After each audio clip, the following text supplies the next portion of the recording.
Vous pensiez, sans doute, que cette histoire commencerait comme ceci. La grande ville de Rome, ses temples, ses collines et les premiers pas de la civilisation romaine.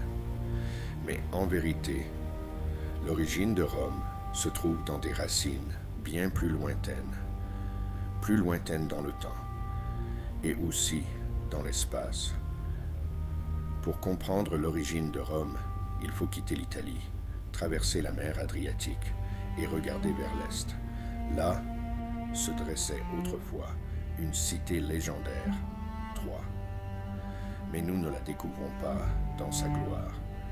Nous la découvrons dans ses derniers instants.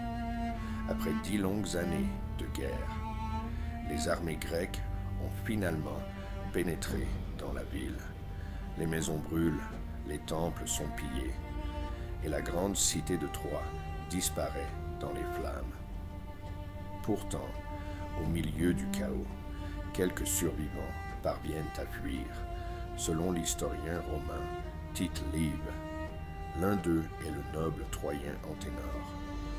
Avec un peuple appelé les Zénètes, il traverse la mer Adriatique et remonte lentement ses rivages.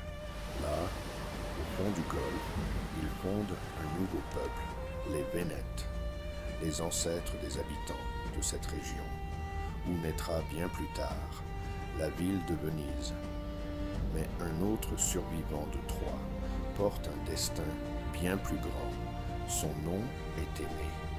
Alors que la ville s'effondre, il quitte Troie en flammes.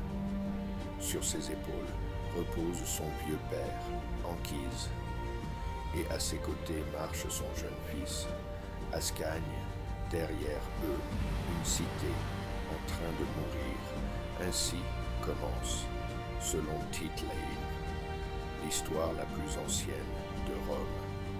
Car ce survivant de Troie n'est pas seulement un fugitif, il est l'ancêtre d'un peuple destiné à changer le monde.